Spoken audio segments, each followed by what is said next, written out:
Welcome, welcome.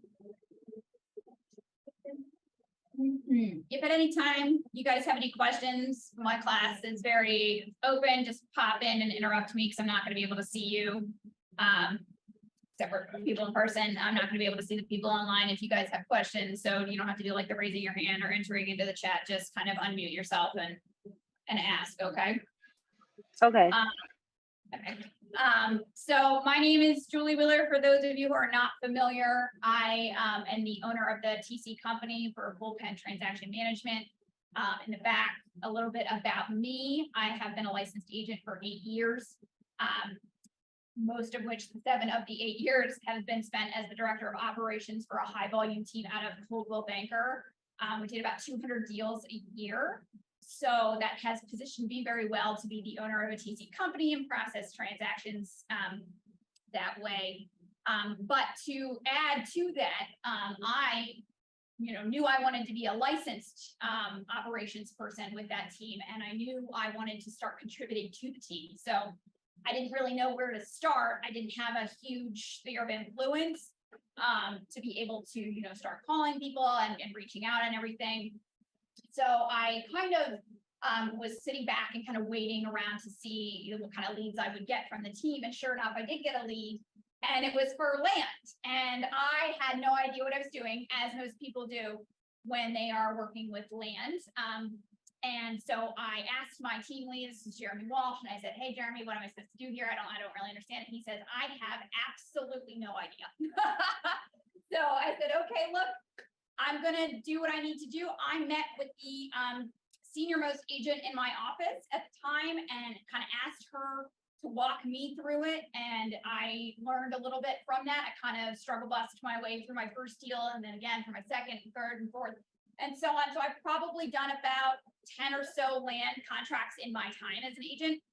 And it really helped me to build my business because the way I kind of incorporated it into developing a sphere is that I started working with a builder, a custom builder. I reached out and started setting up relationships with custom builders. And what I would do is I would tie up the land with the custom builder for a period of time, and we'll go over how that works.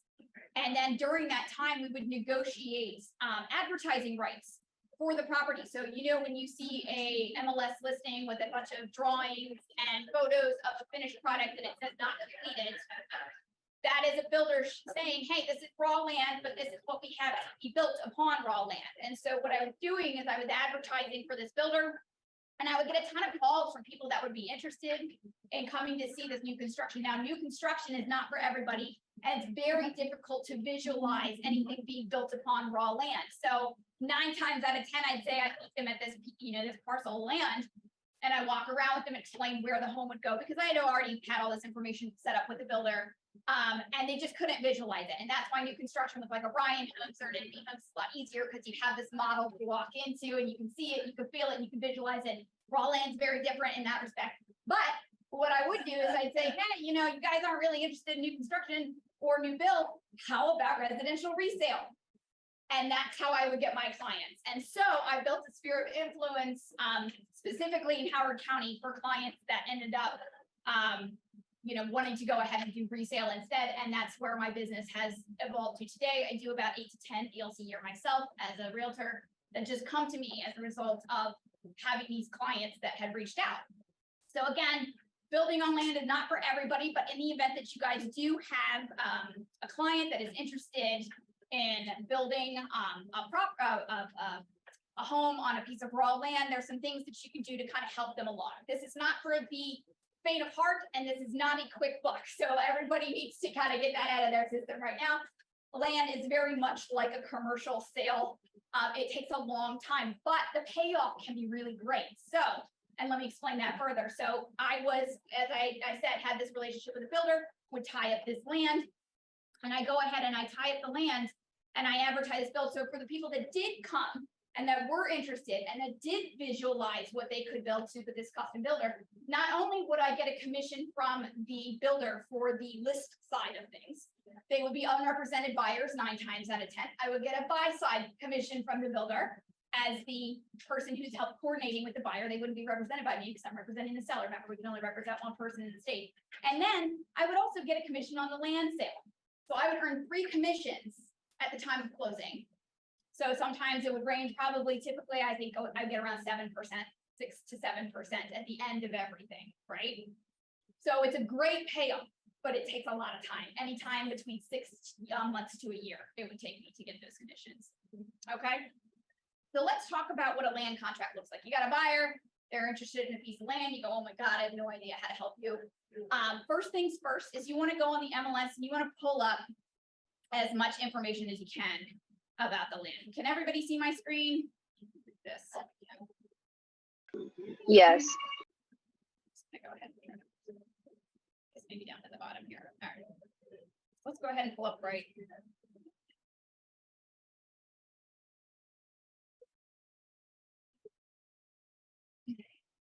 And just like we have for residential resale contracts, there's going to be information in where the documents are where you would find your disclosures.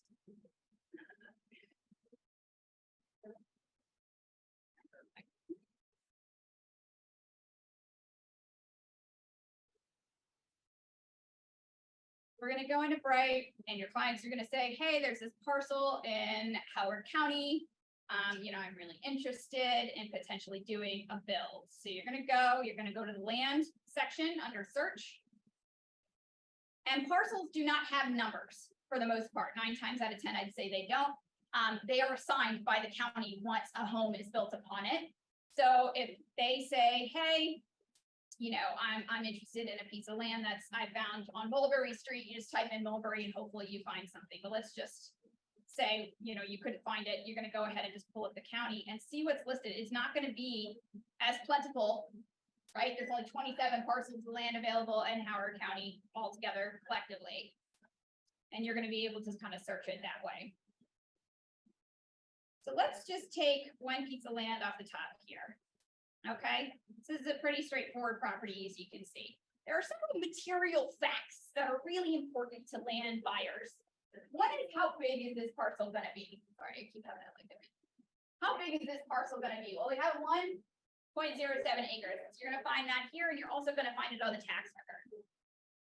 Additionally, we're going to talk about assessment value. So you can see here the tax assessed value, which usually means nothing to you in residential real estate. It doesn't really matter, right? Sales price is what the property will hold. The tax assessed value holds more value than you would think with land, because this is what the assessment value on the raw land is. So the county and the city are telling you that this is only really worth $160,000. And you can see here that my person has listed this land for $325,000, right? So there must be something here that we're not seeing. That's when I like to dive a little bit deeper. Okay. First line tells me exactly what I wanted to know. Permit ready. Getting permits through the county is very difficult. It's a 6 months to a year long process. In Howard County and Anne Arundel County can be a little quicker, and other counties can be a little bit slower. Developing a relationship with a builder is really, really important in this regard, because they have all the people that they need to know to contact in the city and the counties when they're building to get information for you on how long the permits can take. I personally have never had to dig for permits for my clients or sign up for permits or go through the process with them. That's part of what a builder does for them. So if they're like, hey, how do I go about getting permits? You say, let me introduce you to some builders that I know. And it's a good idea, again, to go around, maybe look up some custom builders, develop some relationships with those builders, and you can keep them on call and say, hey, I want you to meet me at this parcel of land with my client and kind of walk them through what this process would look like. Okay. But before it can, yes, for raw land. Okay. Because not only do they have to look at, and we're going to go through all this, they have to look at zoning, they have to look at variances, they have to look at density, they have to look at all of these things that are going to be accounted for when it comes to learning more about land. So we're looking at this property and you're like, oh my gosh, look at it. It's gorgeous. It's this big flat piece of land, right? Like, how could this be a problem? Well, looking down here, you can see that this property has a septic tank or needs a septic tank and has to have an approved system for that septic tank.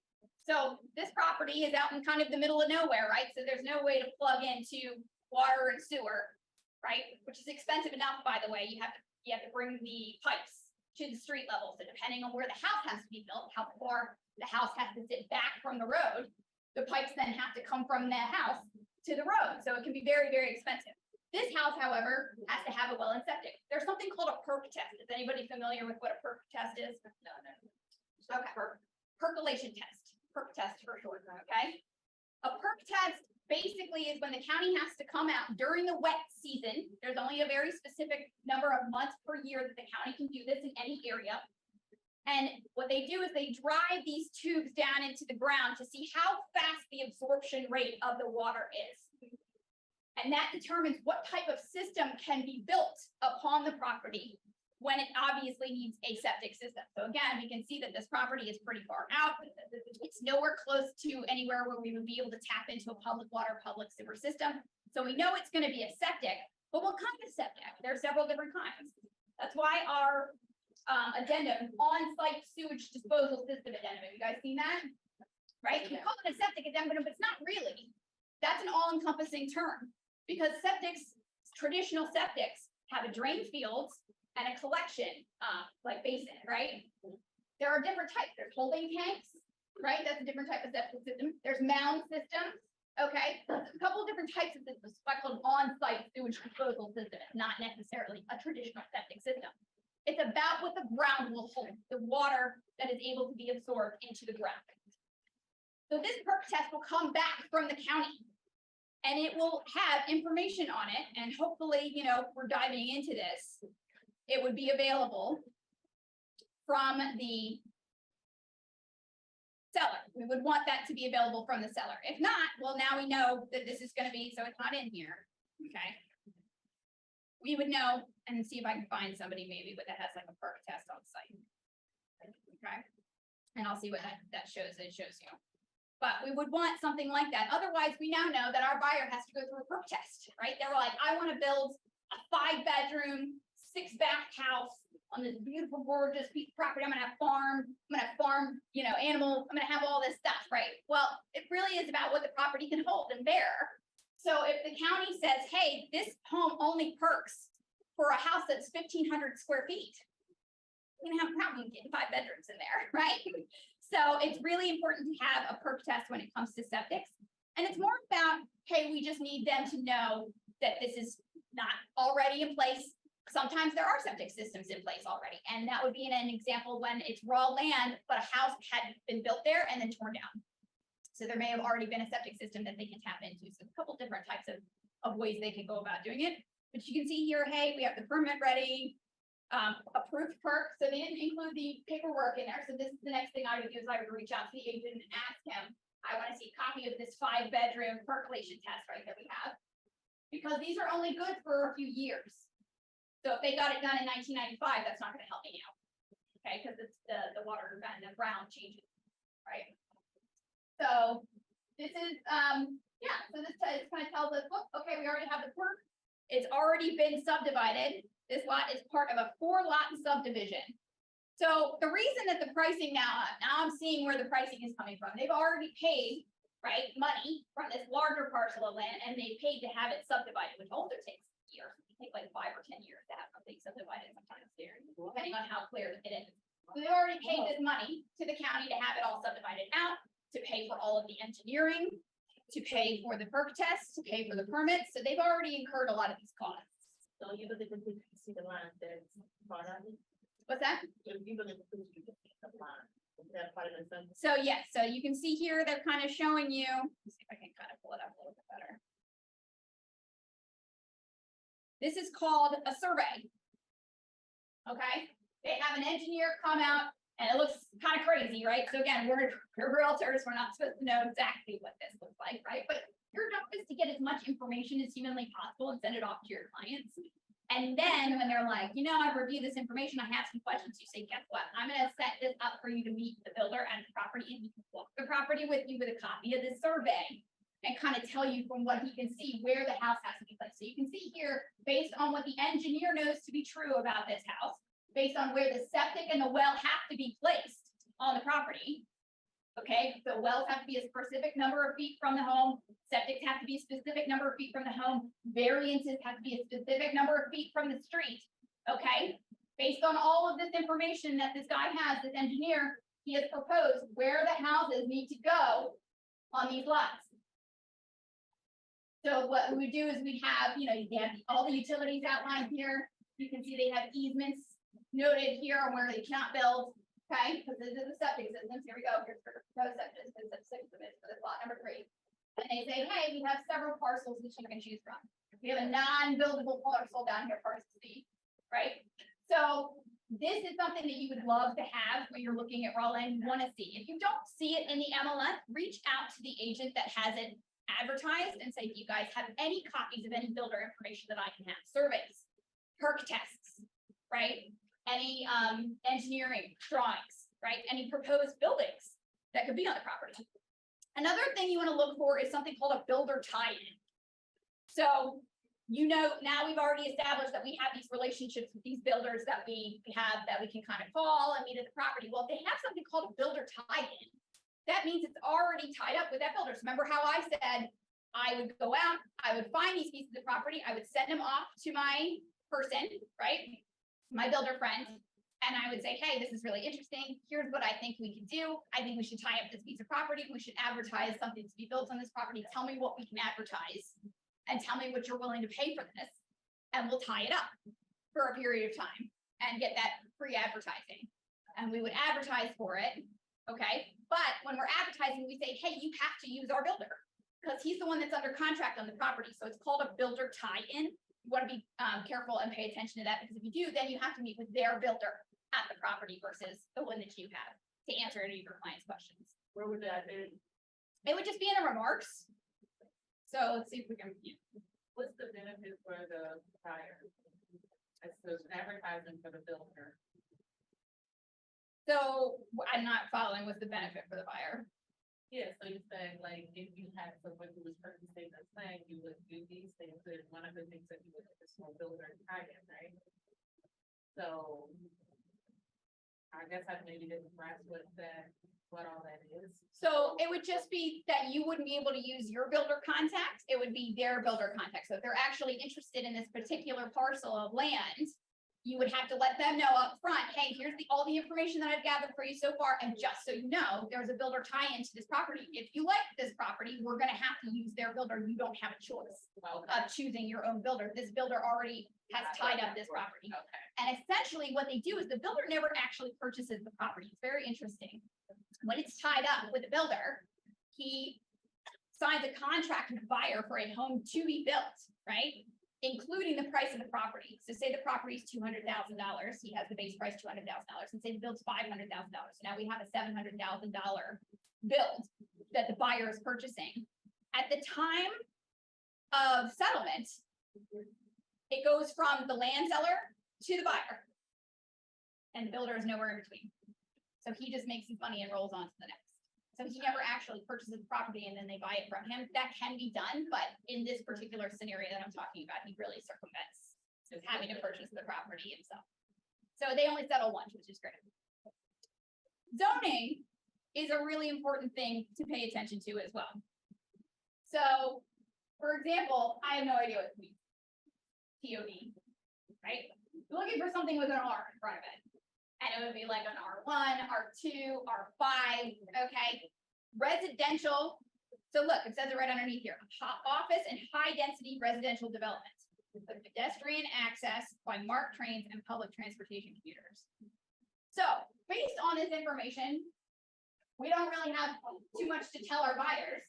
We want to contact the county. There's something called the Department of Planning and Zoning in each county that you're in. They have a planner of the day that is available at all times to be able to take calls during the operating hours, right? As long as you can get a hold of them, to be able to answer any questions that you may have. So if your client, let's say your client has already gone through this process, and first and foremost, I want to backtrack just for a second. Make sure your client drives by the property. Don't waste your time doing any of this unless they've had an opportunity to drive by the property, okay? Because we really don't want them going, oh, you know what, I drove by and there's a junkyard on the other side of the property and I decided I don't like it. and you've done all this work already. Okay, so they've driven by, they like the property, right? Now we're ready to kind of move forward with all of this. So contact the Department of Planning and Zoning and say, hey, I have a client that's interested in this particular property, but it's zoned as blank. What does that mean? Well, that means that we can only build X number of properties in a 20-acre-mile radius, right? So if your client's looking at something that's 5 or 6 acres and they're gonna go, I want to subdivide it and put 6 homes on it, you can't do that because according to the Department of Planning and Zoning, there's only 1 home allowed per 20 acres of property. So if you're thinking, I'm gonna buy a 5-acre home and I'm gonna make money on this deal because I can subdivide and then go ahead and sell off all these parcels as residential, that's not the case. It's not buildable. So you're gonna take 1 home in the 5 acres that we have. Okay? That is an Julie, example. That's just an example. Yes. I have a question. Well, I don't know if you're going to get into it, but what if like a client wants to use it for agricultural use? Is that a whole different process? Yeah, so if the client is just gonna buy the property and wants to do farmland or have a farm, it absolutely has to be zoned for that purpose. So you're gonna wanna make sure, again, to contact the Department of Planning and Zoning and say, I have a client that's interested in having farmland here. They may say yes to that, but you can't erect any structures on it. You can't erect a barn, you can't put up a shed, you can't do any of this because it has to be used for solely agricultural purposes. And you really need to get more information about what that entails. I personally have not had that experience as of yet, so I can't really fully dive into it, but I would say my first step, if somebody did call me, would be to say, hey, send me the parcel. I'll get some more information for you. Contact the listing agent, ask him some information about the history of the property. Does the builder or the seller have anything to share about the property, about what he used it for?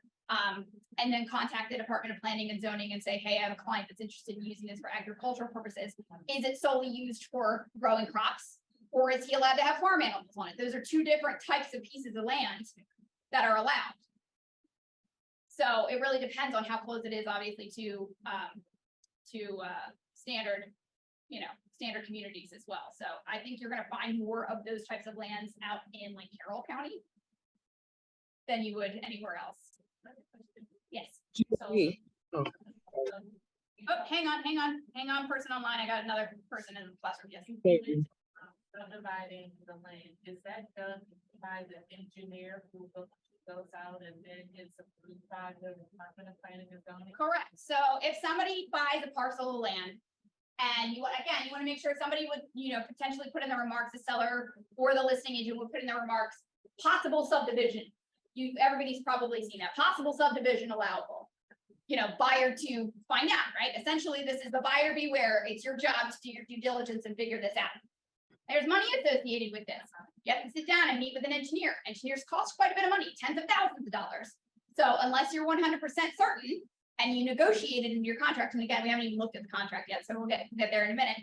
But you want to make sure that in the event that you're dropping money on this engineering, that your client is quite sure that this is going to be possible. So I think contacting Department of Planning and Zoning first and foremost, they will know whether or not a property is subdividable. If it is, and they say, yes, this property does have the potential to be subdivided and built upon, because there's a difference. I can subdivide a property and put a house here and have maybe something else here, but this may not be buildable. So we need to make sure that it is not only subdividable, but I can build multiple houses on these properties, right? Because again, it's about the density. How many houses can I have in a number of acres, right? They say, yes, it is. The next step is to say, okay, if you want to move forward with this property, you're going to want to hire an engineer. And that can take months. Again, this is not a quick process. So I've hired an engineer now. I'm spending tens of thousands of dollars, and he's going to design me something that looks like this. And it's going to tell me how many parcels I can have based on Department of Planning and Zoning, what is permittable, how many builds I can have, where all my utilities are, where, all the septic fields and wells would have to go. That's why it costs so much money, is they have to find all of this information for you and put their stamp on it. And that process will take a minimum of what, up to?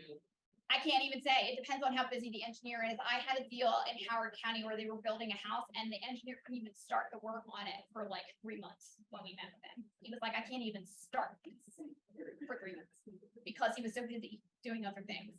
So you just have to kind of buy your time. I had a deal for my clients and I just sold their home this past year, but they had bought a parcel of land in Howard County And it took 3 years to finish the build. It was raw land. It had already been subdivided, but it was raw land again. So engineer can't even touch the project, can't even open the book to look at the project for 3 months. Then he's got to go and figure out everything that it is. Then they have to take this, okay, and walk over to a builder and say, here you go, and this is what I want. Then you have to design the house with the builder, right? You have to get all the pricing, designing. The fun part is picking out all your finishes and everything like that, but you have to design the house, right, with builder, come up with the pricing, make sure it works. Have the builder draw up a contract, right? Then you sign with the builder. And then when the builder says, hey, I can start construction, I can't start in October, November, December because I'm too busy or ground's frozen or whatever the case is, right? So again, we're talking about delays. This is the long-term play and process, and your clients need to be made aware of that. It's a great way to push into residential resale because they're gonna go, I don't wanna wait, 6 years to have my house be built. Well, it really just depends on the type of property. They have properties out there that are already set, permits in hand, perk tests done, ready to go, but you're gonna pay more for it, right? So we see here, again, the previous property that we were looking at in Howard County, right? The assessment value is around 160, but this guy's already paid, did all your work for you, $325,000. And we have to reverse engineer that cost. My client says, I don't want to spend more than $500,000 on a house, and I want a 5-bedroom home. This is not the piece of land for you, because it's going to cost you much, much more than that to build a 5-bedroom home with a builder, because his costs are quite a bit, right? I have a deal where I just sent him a deal the other day, just, to see what he thought. It was in Anne Arundel County. And I say, look, it's been on the market for 2 years. This piece of land, it's waterfront property in Pasadena, right? I like the area, beautiful waterfront property, lots of houses around it, but perk test says only a 1,500 square foot home can be built. Wow. I was like, hey, if we can get it for like 150, but they're currently listed at like 250, right?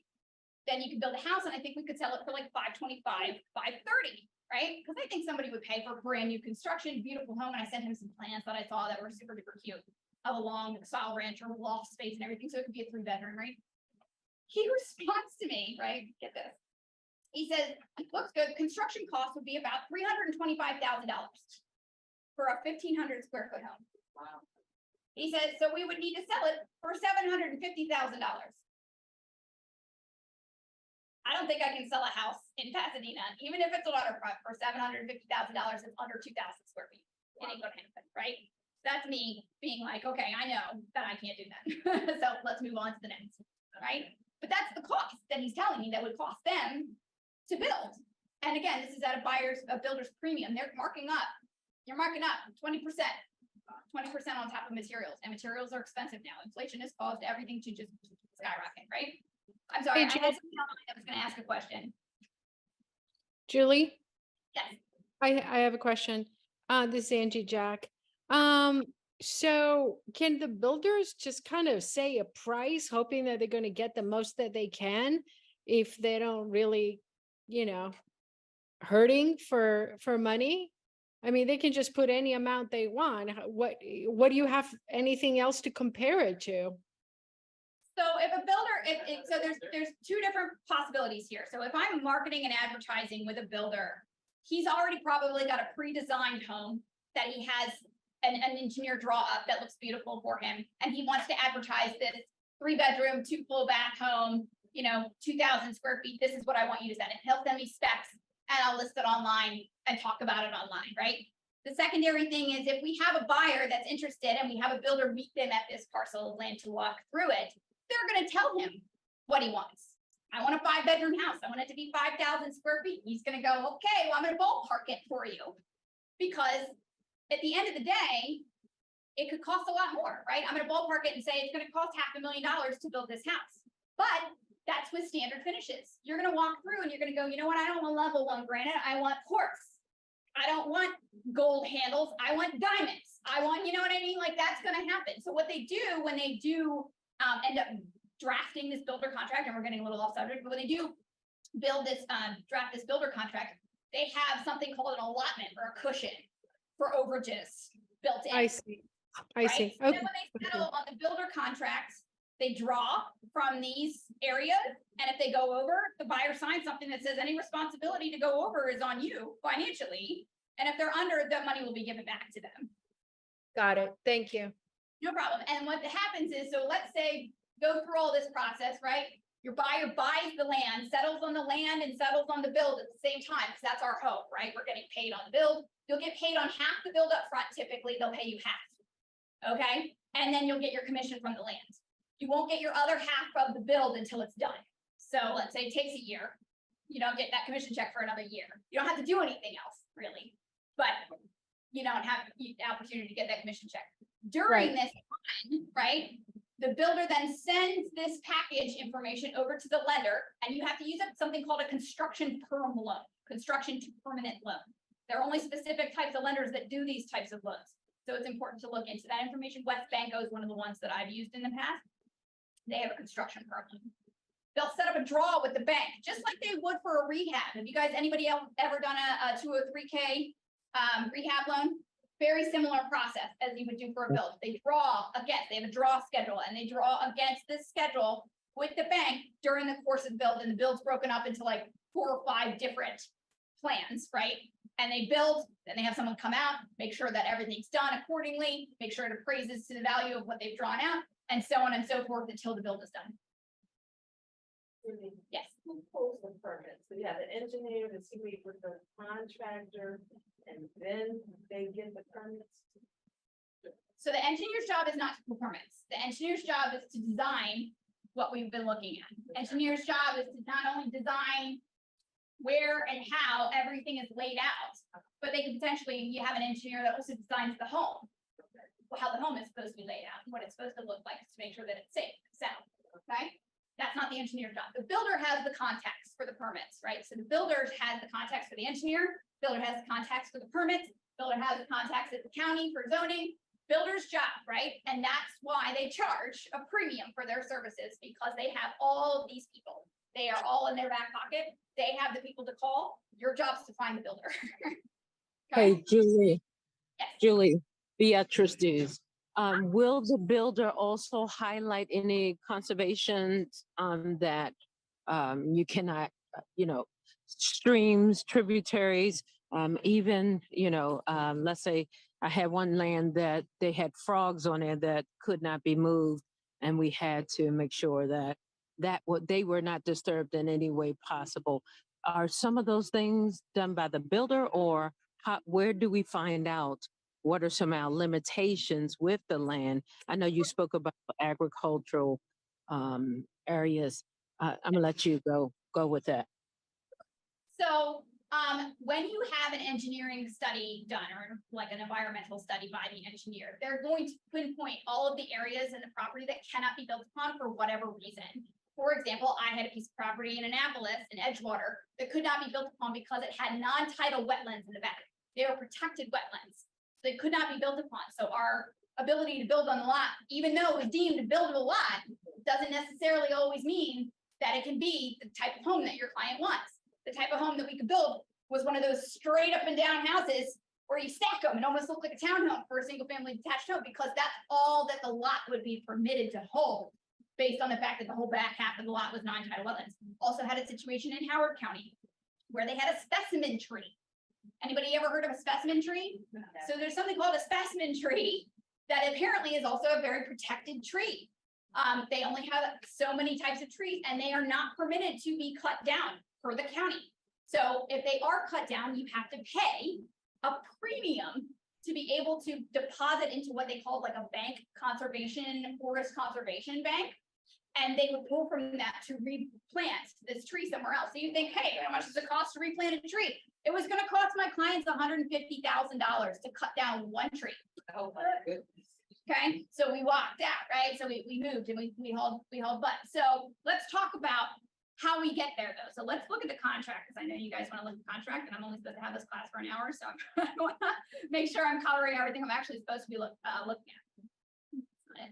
So here's our contract. It's very similar to the residential contract of sale, okay? We're gonna have all of our pertinent, come on, here we go. All of our pertinent information here. Time is of the essence, date of offer, buyer and seller, property name. If it's fee simple, or ground rent, that applies here, okay? What the purchase price is gonna be, EMD, all of this, where it's gonna be held, all that's the same, right? Settlement date. Do yourself a favor, settlement date should always be about 3 to 6 months out, okay? And I'll explain why. Our inclusionary addenda is somewhat different. So we do have some of the same, like the as-is provisions, inclusions, exclusions, county, okay? But then we have some really interesting ones over here. The one you're looking for is unimproved land contract addendum. The reason you want to look for this, in my opinion, is it's all encompassing, right? It includes everything that I need my clients to be protected with. So I only really use that one. I don't necessarily, it's the unimproved land contract addendum, and we're gonna look at that as well. Okay? Again, all of this is pretty much the same. How are they purchasing the property? Okay, type of financing. Most of the time, people, I've never seen anybody really purchase a property with a standard type of financing just to buy the property outright. If they do, it's usually cash. If they are buying the property to build upon it, they'll use a construction perm loan. Okay, and that's not like a conventional or FHA, it's its own entity, construction firm. Okay. So yeah, this is all pretty much straightforward again, very similar language that you're gonna find. Okay, we're gonna look at the unimproved land contract addendum. This is the one you want to pay attention to. Okay. When you're putting forward an offer, there's a couple things you want to look at. So for example, this property's only been on the market for 2 days. It's in Mount Airy, Howard County. Your client's already driven by, they love it. You know, it's the Glen Elk High School. They know this is where they're gonna go, right? We've gathered all the information. We've talked to everybody. We've talked to a builder. They really want this property. We've done our stuff up to this point. We're still gonna call the listing agent. Hey, do you have any offers on this property? Land can sit for a very long period of time. This property's been on the market for 316 days, okay? So land can sit for years, it can sit, okay? It really depends on if it's a hot commodity in a hot area, right? But you typically, I would say, you have time. You're not really getting into a multiple offer situation with land all that often, okay? So you have wiggle room. The things you want to consider: how big is the property? What is the assessment value? What have they done to the property? They have the permits, they have the perk tests, they have the drawings, they have the engineer information, okay? So they have done a lot to this property, so that value is not just near where this tax assessment value should be. How much is your client gonna spend on a build? That's also really important information. We need to reverse engineer based on your client's final budget numbers. My client has $500,000, a $325,000 piece of land is probably not in his budget. I want to build a $500,000 home. That sounds all well and good, but you want 5 bedrooms and 5,000 square feet. I can't make that happen with the leftover $175,000 that you're going to have after you buy this land. Okay.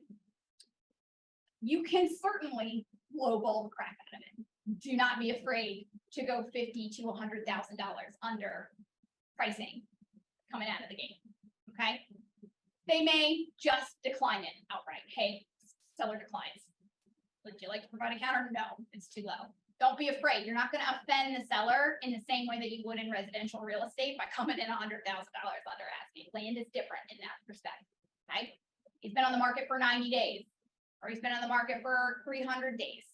And he hasn't lowered the price. Okay. Chances are he's not going to lower the price, but it's worth a try, right? It's worth a look-see. It also depends what you're writing on, depends on how much your client is willing to accept and what they're willing to do. There are a few key items that we want to make sure that our contract is contingent upon. I want to make sure that the property is as big as the property states that it is. Okay, so unless they have provided me with a survey, I want to make sure that a boundary survey is included in our contract, because my client doesn't want to buy an acre of property. He wants a big piece of property, right? He doesn't want to buy a 5-acre property and come to find out after he settles, it's only 2 acres. It's going to be a problem, okay? We have the option here to say the contract is contingent upon a survey, but it's contingent upon my buyer buying the survey and making sure that it is a material fact that the property is as big as the property is stated to be. Or I want the seller to pay for the survey. That could be negotiated. Okay. just like you would negotiate a seller contribution. I'm negotiating who's paying for the survey, and I'm making it contingent upon this survey. Yes, ma'am. Would it be prudent to have the seller pay for it? Because if the seller pays for it, then it's theirs, right? And maybe they use someone that For they. future purposes, yeah, it would be a good push. Again, it really depends. How long has the property been on the market? It's only been on the market for 6 days. And your client really wants it, and it's in Howard County, so we know it's gonna get scooped up because it's in the best school district in Howard County. And it's priced great. Do we want to risk asking the seller to pay for it? So you need to use your real estate savvy to determine what is the best course of action, just like you would, hey, listen, I think we should go as is on this deal, right? To get the deal done. What should we do here? I Okay, will say that I did have a client who was purchasing land, it was being sold by church. And he did a boundary survey, and it came back that they had double what the boundary was like, half what they said Yeah. it was, and he got that property for a third of what they were offering. important, right? Very important. So that's why, that's one of the ones I always like to include. Okay, if you're working with a builder, and you're tying it up on behalf of the builder versus a regular standard person, my builder just has me note, it's not based on a survey, but it's based on him walking the property with the seller and putting boundary stakes in, because he's gonna pull the engineering work anyway at some point during our escrow, so he'll see. So he's not so much worried about saying, hey, you have to pay for a survey, because he's already gonna be kind of doing one of his own, most likely, unless it's already available, right? I don't really use this one, price adjustment, so this is like, they're pre-agreeing, just like you said. If it's not correct, this is what we're going to go ahead and adjust it to automatically out of the gate, based on a price per acre, price per square foot. That's very hard for me to calculate as a realtor, and again, I'm not the end all be all when it comes to land, you guys, so I just would say, I think I have enough knowledge to get through a couple of deals. But I have not by any means experienced every single possible outcome that there is with land. I've never had to deal with this where you come up with a price per square acre. Okay, so I wouldn't use that one. Size is a consideration, a material consideration. So just like we said, I want to make sure that the number of acres you're in check. So that way, in the event that it does come back as a half an acre versus the 3 acres that we were promised, my contract, my buyer has an out, because this is now a material consideration for this property. Here's your big one. Suitability or feasibility. I love this one. It's all encompassing. It's everything. Put in 60 to 180 days, depending on how quickly your builder says that he can determine what's going on here. And again, all depends on the materials that we've collected thus far. If I don't have anything, this is a piece of raw land, the seller has no idea, he inherited it from somebody, there's no surveys, there's no perk test, there's no anything, here it is, I have no idea how even big it is. 180 days, right? But if they hand you on a silver platter, the engineering study, the surveys, the boundary lines, the perk tests, okay? We may not need that long to determine. But what this does is it says, hey, the buyer is intending to use this as blend. Typically residential, agricultural, right? It gives them that amount of time to figure out if what they want to build is feasible. That term feasible is so broad. Okay, I wanted to build a windmill. Okay, that's not feasible, so therefore I can get out of the contract. It's just like a home inspection, right? I can back out of my home inspection for any reason, or the HOA documents. I can back out because I wanted a purple doorknob and they told me I couldn't have it. Any reason I can get out of this contract as long as it's within my time frame, right? Of what is allowable. Yes, ma'am. Can I ask typically what is, I mean, I imagine it wouldn't be like a 7 to 10 day, like an inspection. How long does it usually? So I'd say anywhere between 90 days to 6 months. It's gonna be negotiated. This is gonna be your biggest point of negotiation. How long will they allow you? Okay, if it's been sitting for a long time, chances are they'll allow you as long as you're gonna buy this property. I don't care how long it takes you. If they've only been on the market for a week, they're gonna go, I don't want to give you 6 months of this property being tied up. I'm gonna give you 90 days. That's, I would say at the minimum is what I would accept is 90 days. 60 days is even pushing it, okay? Because calls to the county could go unanswered, right? Meetings with the builder could go by the wayside. They could get busy doing something else. Your buyers could drag their feet. Give yourself enough time. But this is my absolute you must have it in your contract. Line, if you're not gonna do anything else, do that. And you did say, I heard it when I was on the Zoom, but you said certain counties it takes longer, so Yes. obviously you might want, Yep. what counties were you saying? So Howard County does take a long time. I know Anne Arundel County is a little faster than they do to be able to get you the permitting process and everything like that. So let's scroll down here because the very next one we're talking about, are we making the contract contingent upon permits? Most people will not agree to that. Okay, most sellers won't agree to making the contract, because again, this could take a year. Right? It could take a year, depending on where they are in the process. Again, raw land, have no clue, never done anything to it, it's never been looked at by an engineer. Now, it's not even cleared, there's trees everywhere, right?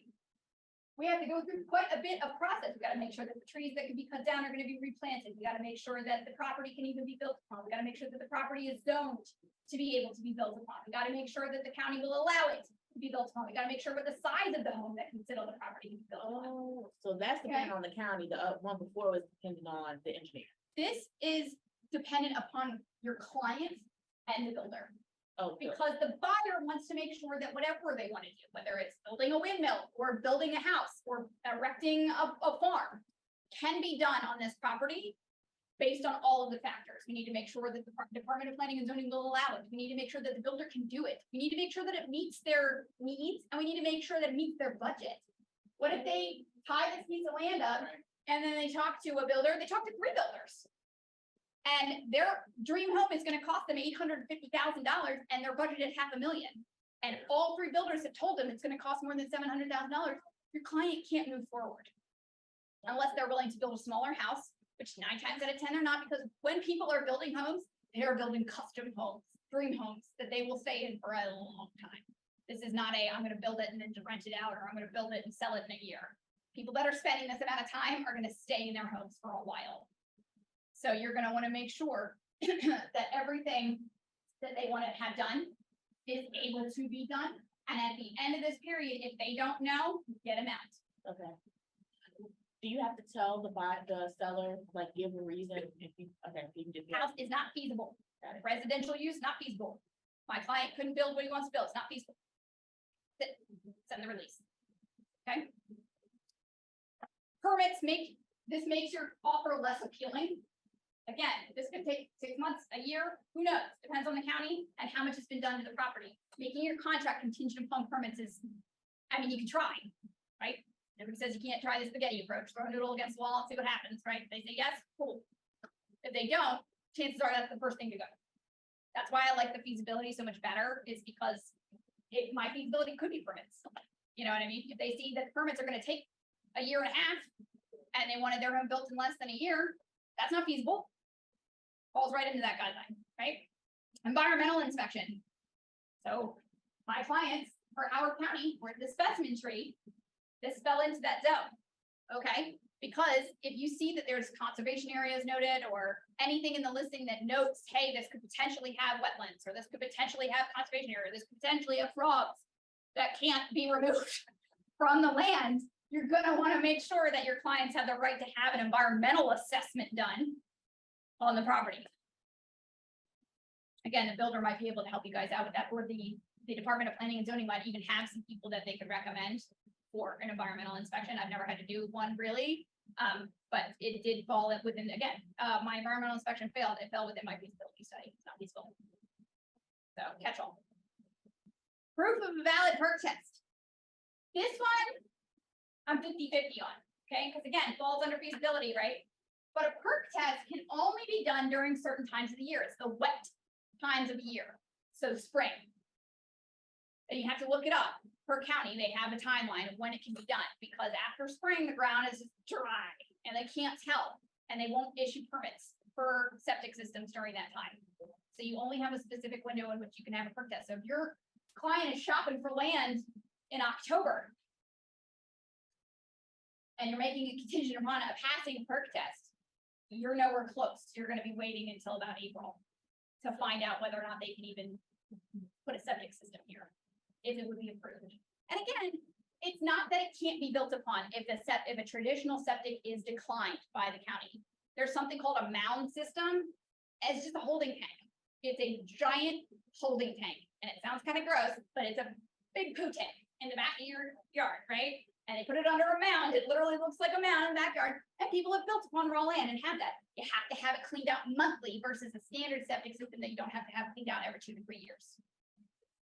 Okay, so it's just a little different, that's all. It doesn't mean that it can't be built upon. It just means you can't have your standard septic system, which is what most people want. So again, when we're talking to our buyers, we're talking about expense, right? Hey, just so you know, you can still do this. It's gonna be more expensive. So you have to pay somebody to come out and clean out your poo tank in your backyard once a month.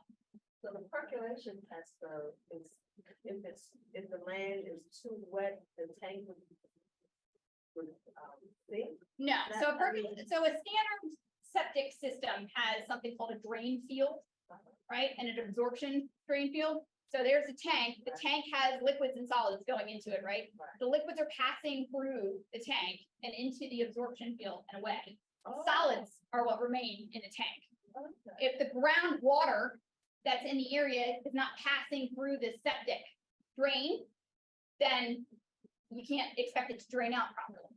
So they're saying, hey, we can only have a tank that's so big because there's only so much water coming into the ground in this area.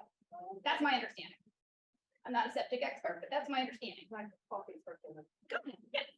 So Yeah, I mean, I know. but they're saying, hey, if the water is not flowing adequately underground in this area, we can only have so big of a tank, which means we can only have so big of a house. I can't have a 5-bedroom house with a less than 1,000 gallons per tank, because guess who's gonna have poo in their yard, right? We can't do that. We can't allow that. So you can only build a house so big, right? Those percolations are done during like spring, summer months. Spring Wet months, spring. wet months. It has to be wet. Summer months are too dry. So again, we have the perk test. So it's either, hey, Mr. Settler, I know that you said that this property was passable for a septic. Show me the perk test. You have 5 days to show me a copy of the perk test, a valid perk test for a home to be built with the property. If not, I get to terminate within 5 days. This is, hey, I know that nothing has been done here. A percolation test needs to be done. I want to have one done. And think about what time of year you're asking for this. I want one to be done within 6 months. And it has to show passing, and you have to show me if it's unsatisfactory. Once you send me the notice, I have 5 days to decide what I want to do. I know, I'm sorry, I'm rambling. Okay, we're getting there, I promise. And then we have here, who's paying for that? Well, we want the seller to pay for it, obviously, but again, all negotiable in your contract. The buyer he may say, look, I'm totally willing to make it contingent upon a perk test, but you're paying for it as a buyer. Okay? Well drilling. Wells don't follow the same guidelines for perk tests. The county will give you a permit for a well, but it's not like, hey, I gotta make sure a well can be drilled here. Wells can be drilled anywhere. They have to though see engineering because they have to be drilled within a certain number of feet from the home and a certain number of feet from the road and a certain number of feet if you have neighbors from the neighbors well, because there can be cross contamination. And the number of feet depends on the county. Anne Arundel County, for example, is 100 feet. So I had a piece of land that was for sale. Guy bought a house, remodeled, rehab, sold the house, and the property was sold with 2 parcels of land. This one was deemed buildable. This is my wetland story. This one was deemed buildable. I had wetlands to the back, and I had apparently these people's well on the property. So we were like, crap, what do? We had 2 options. One is a new well has to be drilled, obviously, for whatever home's gonna be built here. But number 2, we could tap into this well for this new to be built home and build them a new well somewhere on the back end of their property. But they also have wetlands. So it's a problem, right? So then we have to figure out how we stay within a certain number of feet from this well, if we're gonna leave this well. And then guess what? Guess what has to be signed? An easement, because they have to have access to their well on this property. So we had a few different variations that we had to go through. Property never ended up selling, by the way. On the parcel, right? On the parcel. So their well, whoever built this house owned 2 parcels of land. Had their well drilled. It was no big deal at that time, but the person who decided to flip this house decided he wanted to only sell this parcel, which is the house, and didn't record an easement for these people's wells, these people still have the right to have access to their well. So then he has to either A, have them sign an easement saying they have access to the well, B, drill a new well, but it has to be 100 feet from this well and on this property, but also not in the wetlands, or C, drill them a new well, also can't be in the wetlands in back of their property and build a new well here. So lots of different options. Wells can cost about $10,000. Roughly, that's just a good estimate, good rule of thumb to tell your buyers about 10 grand to drill a well, okay? If there's already a well on the property, great. It just depends on where you put your house now around that well, and that well may either A, have to be revived or treated, so that you can shock a well. Remember how in residential real estate, you shock wells, you use UV systems, you can bring wells back to life. It really just depends on how old the well is. So would that not come up in the engineering drawing? The engineer's gonna tell you where the well can be. He's gonna say, hey, here's the easement for the septic, and here's where the well can be, and here's where your house is. I don't see any wells here, but I'm sure it's somewhere over here. Okay, it's hard to look at, that's why you look at this picture. Cause sometimes I'm like, I can't really see, I can see where the houses are and I can see where the septic is, but you know, I don't know what these things are. Right? I don't know what that is. What's that? Oh, maybe this is the well, who knows? Right? So again, we have to talk to them about where it has to be, because again, it has to be a certain number of feet from the septic system, certain number of feet from the house, certain number of feet from the street, certain number of feet from neighbors' wells. There's a lot that goes into doing this, which is why it takes so long. Okay? So, wrap up here. Sorry, I know we're running a little bit over, just give me a couple more minutes. So we have that, again, can be negotiated. There's no well on the property, Mr. Seller, I want you to pay for my well. And it's contingent upon a well being installed, or it's not contingent upon a well being installed. Buyer may be reimbursed for costs. So this one's fun. I've never used it, or I put it in and it's been struck from my final contract. But let's say raw lands, buyer has to pay for engineering, has to pay for perk, has to pay for all of this. And we want to say, hey, Mr. Seller, in the event that none of this works, I want to be reimbursed for the cost, because now you're getting all this information. You didn't have to pay for it. It's helpful to you, not to me. I want to be reimbursed. $30,000. Nobody usually says yes to that, but you can. You have the option to put it in the contract. Okay? Any questions? That I Hey, didn't answer? Julie, yes. Yes. So I do apologize. You may have mentioned this, but I missed out. So when you use the fudge, snickerdoodles, see what I forgot? The loan, USDA, excuse me. No, the USDA loan. I know you were speaking of acreages like 5 or more. Suppose there is a client who wants to get a piece of land in a rural area. Could they, I know you're not a lender, but have you had exposure or had a situation where they try to use the USDA loan? I have not had that experience as of yet, but USDA loans are meant to be for agricultural use. So I don't see why Right. that would be an issue. But again, Okay.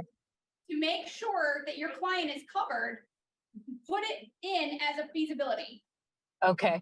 Put it in your Understood. feasibility, and then during that time, he can get any questions answered by his lender if he wants to use it for agricultural purposes. And the lender says, hey, this loan isn't meant for that. Let's explore other options of what is meant for that. All of that can be done during your feasibility study. Okay. Great. Thank you for that. Okay. Sorry I had to be so quick about it. I hope I answered some questions. If you guys are interested, I can do another one. We can talk a little bit more in depth, but that's kind of the basic fire hose gist of land. Awesome. Information. Great. Thank you, everybody. Yes, please do another one. Have a good Thank you.